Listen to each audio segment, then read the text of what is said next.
গরিবের iPhone 14 pro max, iPhone 14 pro বলা যেতে পারে, কারণ সাইজটা আবার এতটাও বড় না, বাট ডাইনামিক আইল্যান্ড কিন্তু ঠিকই আছে। কথা বলছিলাম Xiaomi 13 লাইট নিয়ে। Xiaomi 13 লাইট ডাইনামিক আইল্যান্ড নিয়ে আসছে, এমনটা আমরা শুনে আসছিলাম, এবং ফাইনালি আমাদের স্টুডিওতে আজকে আমরা এটা একটু আনবক্সিং করে দেখবো, বক্সে কি কি রয়েছে এবং স্মার্টফোনটা কি কি অফার করছে বিস্তারিত সবকিছু, সেই সাথে কারেন্ট প্রাইস এভরিথিং। ধন্যবাদ সেলটেক বিডিকে আমাদের কাছে এই স্মার্টফোনটা বাংলাদেশে জাস্ট ল্যান্ড করার সাথে সাথে পাঠিয়ে দেওয়ার জন্য। তো যাদের বাংলাদেশে আসার সাথে সাথে এই ফোন দরকার, তারা সেলটেক বিডিতে পেয়ে যাবেন। বসুন্ধরা সিটিতে তাদের শপ রয়েছে, লেভেল 5 এ, ডেসক্রিপশনে সবকিছু দেওয়া থাকবে। অলরাইট, তো এই হচ্ছে বক্স, সাদা কালারের বক্স, উপরে একটা প্লাস্টিকের পলি, এটাকে জাস্ট এভাবে তুলে ফেলতে হবে। Xiaomi 13 light. প্রথমেই আমরা একটা এই যে বক্স দেখতে পাচ্ছি, এটার ভিতরে মনে হয় ওই সিলিকন কেস, যা ভাবছিলাম আর কি, তাই আপনারা তো এটাই ভাবছিলেন। একদম ট্রান্সপারেন্ট সিলিকন কেস, নরম একদম অ্যাজ ইউজুয়াল, আর হচ্ছে ইউজার মেনু, দ্যাটস ইট। দেন স্মার্টফোনটি পাওয়া যাবে জোস, এটার কাছে একটু পরে আসছি। এর নিচেই রয়েছে 67 ওয়াটের চার্জিং সিস্টেম, এই যে, আর হলো গিয়ে একটা কেবল। একদম সিম্পল, আনবক্সিং শেষ। স্মার্টফোন, এটার সাইজটা আসলে ম্যাক্সিমাম মানুষের হয়তো ভালো লাগবে, খুবই স্ট্যান্ডার্ড সাইজ আমার মনে হয়, অনেক বড়ও না অনেক ছোটও না। এটার সাইজটা হলো মোটামুটি বলতে পারেন আইফোন 14 প্রোর চাইতে একটু বড়, ম্যাক্সের চাইতে অনেকটাই ছোট, এই যে এরকম। তো বেশ সুন্দর হ্যান্ডি স্মার্টফোন। কার্ভ হওয়াতে এটা হাতে নিলে পরে কিন্তু দারুণ একটা ফিল পাওয়া যায়, আবার রিয়ার প্যানেলটাও হালকা কার্ভ, তো দুপাশ থেকে কার্ভ হওয়াতে হাতে আর কি খুব ভালোভাবে এই ফোনটা বসে। এটার ওজনও কিন্তু খুব একটা বেশি না, 171 গ্রামের ওজন। রেয়ারে গ্লাস রয়েছে, তবে এটায় কোনো কর্নিং গরিলা গ্লাসের প্রোটেকশন থাকছে কিনা সেটা জানা নেই। ডিসপ্লেকে প্রোটেকশন করছে অবশ্য কর্নিং গরিলা গ্লাস 5। বডি ফ্রেমটা আবার প্লাস্টিকে তৈরি, এই জিনিসটা প্লাস্টিক না দিয়ে আসলে মেটাল হলে এটা প্রিমিয়ামনেস আরো বেড়ে যেত, ওটা আরো বেশি ভালো হইতো, শক্তপোক্ত হইতো। রাইট সাইডে রয়েছে হোম বাটন, তার উপরে ভলিউম রকার, উপরের পাশে আমরা দেখছি IR blaster, secondary noise cancellation mic. Left সাইডটা একদমই ক্লিন থাকছে, নিচে USB type C port, primary microphone, speaker grille এবং সিম কার্ড ট্রে। আর রিয়ারের ডিজাইনটাই যে এরকম, এখানে আমরা 3টা ক্যামেরা দেখবো। মেন শুটার অলরেডি দেখা যায় যে 50 মেগাপিক্সেলের Xiaomi ব্র্যান্ডিং রয়েছে, দ্যাটস ইট। রিয়ার প্যানেলে কিন্তু আসলে ফিঙ্গারপ্রিন্ট বসে কিছুটা, এটা ফ্রস্টেড টাইপের, তারপরেও স্টিল কিছুটা ফিঙ্গারপ্রিন্ট বসতে দেখা যায়। তো যে জিনিসটা ভালো লাগবে প্রথমে এই ফোনের ডিসপ্লেটা, আবার ডিসপ্লের এই জিনিসটা অনেকের কাছে ভালো লাগতেও পারে, নাও লাগতে পারে। এখন যাদের ওই আইফোনের ডাইনামিক আইল্যান্ড দেখতে ভালো লাগে, তাদের কাছে এটা দেখলে ভালো লাগে যাবে, একটা ওইরকম একটা ভাইব পাবেন এখানে।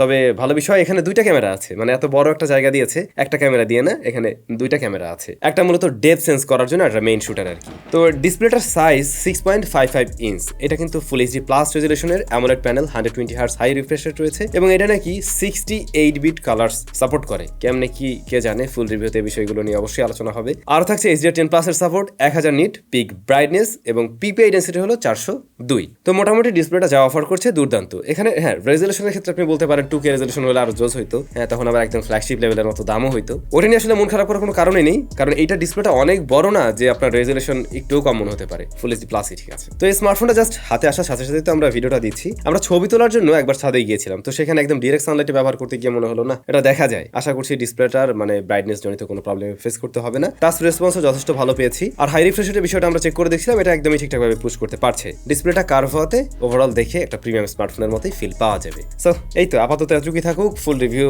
আশা করছি খুব শীঘ্রই আমরা নিয়ে আসবো। স্মার্টফোনটার বিশেষ আকর্ষণ পারফরমেন্স সেকশন, এটাতে কোয়ালকম স্ন্যাপড্রাগন 7 Gen 1 রয়েছে, যার গ্রাফিক্স সেকশনকে পাওয়ার করছে Adreno 644 স্টোরেজ সলিউশন UFS 2.2। এইটা বিমানান এইরকম ফোনের সাথে UFS 3.1 3.0 অ্যাটলিস্ট মানে থাকবে, এরকমটাই আমরা আশা করবো, খুব স্বাভাবিক। এটার যে প্রসেসরটা, এটা কিন্তু আবার 4nm এর, এত তো বেসমার্ক স্কোরটা দেখছেন 5 লাখ প্লাস আসছে, যদিও আমার এক্সপেকটেশন আরেকটু বেশি ছিল।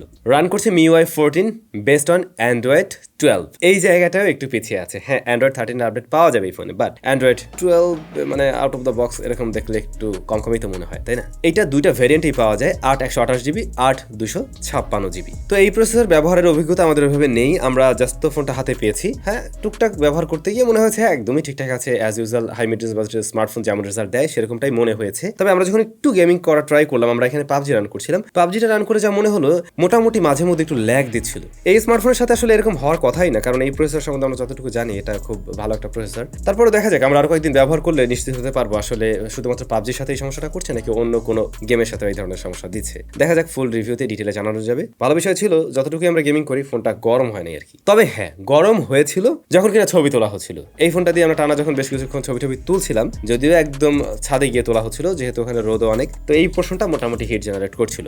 বাই দ্য ওয়ে এর মেইন ক্যামেরা হলো 50 মেগাপিক্সেলের, এরপরে 8 মেগাপিক্সেলের একটা আলট্রা ওয়াইড শুটার, 2 মেগাপিক্সেলের একটি ম্যাক্রো শুটার রয়েছে। তো এটা খুবই বেসিক একটা সেটআপ। আর Xiaomi চাইলে মনে হয় এখানে আরেকটু বেটার কিছু দিতে পারতো, মানে মেইন ক্যামেরা ঠিক রেখে অন্য আরো যে কোনো একটা সেন্সর আরেকটু বেটার দেওয়া যেত, লাইক আলট্রা ওয়াইডটাই 13 মেগাপিক্সেল করা যেত, এরপরে অন্য আরেকটা যেটা রয়েছে সেটা যদি আরো কোনো স্পেশাল কিছু দেওয়া যেত আর কি। ইনিশিয়ালি ছবি তুলে যা মনে হলো এটা বেশ শার্প এবং ওয়েল ডিটেলেই ছবি দিতে পারে, কালারটা একটু পাঞ্চি দেয়, একটু বুস্টেড, বাট ওভারঅল দেখতে ভালো লাগে। তবে দুইটা ক্যামেরার ছবির কালারের মাঝে কিন্তু ব্যবধান কমই মনে হয়েছে, অর্থাৎ আলট্রা ওয়াইড আর মেইন ক্যামেরা। আর এটার মেইন ক্যামেরায় ভিডিও রেকর্ড করা যায় সর্বোচ্চ 4K 30 FPS এ। ফ্রন্ট ফেসিং ক্যামেরা দুইটা বলছিলাম, মেইন ক্যামেরাটা হলো 32 মেগাপিক্সেলের, এরপরে 8 মেগাপিক্সেলের একটা আলট্রা ওয়াইড শুটার। আর ডাইনামিক আইল্যান্ডের ব্যবহার কিন্তু আমি আসলে অ্যাপলের মতো এই ফোনটাতে এখনো পাইনি।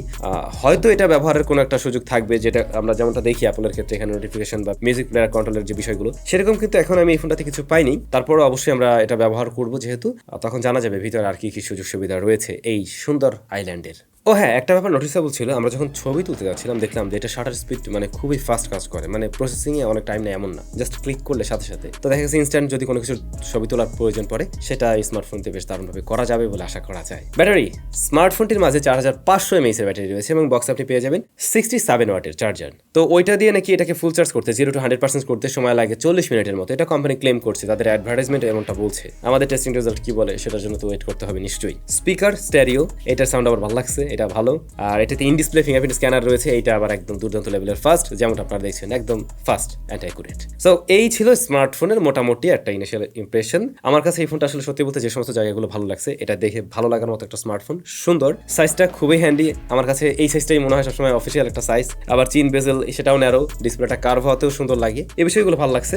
আর অ্যান্ড্রয়েড ফোনের মাঝে ডাইনামিক আইল্যান্ড দেখছি, যেহেতু আমি এইটার সাথে ইউজ টু, তো ওই ব্যাপারটা আমাকে কোনো প্যারা দেয় নাই, আমার কাছে খারাপও লাগে নাই, কারণ এটা আপনাদের উপরে থাকবে আর কি, হয়তো অনেকের কাছে ভালো নাও লাগতে পারে। তবে যে বিষয়গুলোতে Xiaomi যদি আরেকটু ধরিয়ে দিতে পারতো তাহলে এটা জোস একটা প্যাকেজ হইতে পারতো। নাম্বার 1, এটার যে বডি ফ্রেমটা সেটা যদি কিনা মেটাল হতো, এটা প্রিমিয়ামনেস অবশ্যই কিছুটা বেড়ে যেত। ক্যামেরায় আমার মনে হয় সেন্সরের ক্ষেত্রে একটু ইমপ্রুভমেন্টের সুযোগ ছিল, আর এটা আমি জানি না আছে কিনা, ডাইনামিক আইল্যান্ডের বহুরূপ ব্যবহার থাকলেও থাকতে পারে, ওরকম থাকলে তো ভালোই। দ্যাটস ইট আপাতত।